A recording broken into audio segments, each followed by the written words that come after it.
Le ministère de la Femme et de la Famille, en collaboration donc avec l'Agence djiboutienne de développement social, la DDS, et du secrétariat d'État aux affaires sociales, a organisé hier un atelier de restitution nationale portant sur le recensement et l'identification des besoins des associations féminines à l'hôtel Les Acacias, en présence de la ministre, du directeur général de la DDS, de la maire de la ville de Djibouti, des représentants d'organisations non gouvernementales. Ce projet, lancé il y a 9 mois, est financé par la Banque africaine de développement.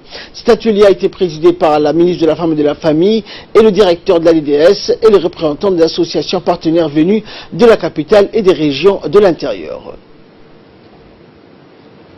Par région, 50 millions de francs.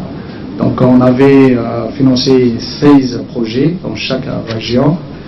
Et donc effectivement, c'est pas les ministères qui décident pour les associations, c'est les associations qui soumettent des projets.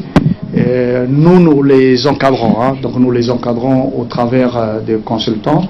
Effectivement, donc ces consultants qui nous coûtent cher, et donc une des solutions qui avait été proposée par le consultant, donc tout ce travail, justement son mérite il est là, c'est pour nous aider à aller plus loin sur le financement de ces associations, c'est la professionnalisation. Donc que ce soit pour Quartier 7 ou dans les régions, nous avons recruté un consultant.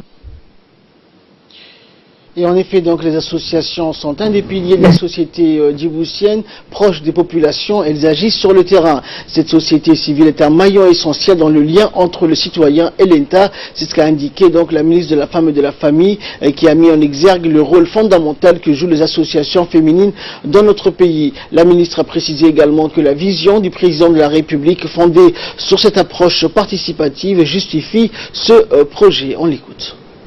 La société civile organisée et dynamique constitue un levier de développement économique et social.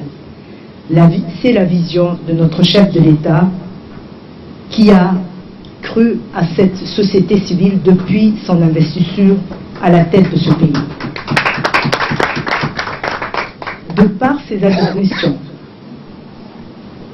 et le caractère multidimensionnel de ces actions, le ministère de la Femme et de la Famille a adopté dès sa création une approche systématique de développement du mouvement associatif djiboutien. Ainsi, en 2005, le ministère a réalisé un premier annuaire des associations actives en République de Djibouti, qu'il a revisé en 2011 et qu'il revise en 2018. Donc c'est un travail continu, c'est un travail qui a commencé. Et cette révision, elle est indispensable. Nous sommes des êtres vivants et ça bouge. Il y a des choses qui fonctionnent, il y a des choses qui ne fonctionnent pas. Et pour pouvoir avancer, on doit faire cette révision pour savoir qu'est-ce qui va et qu'est-ce qui ne va pas. C'est pas parce que nous avons fait une fois un travail qu'il faut qu'on dort sur nos lauriers. Il faut être en perpétuel mouvement, en perpétuelle écoute et en perpétuelle révision pour pouvoir avancer comme il se doit.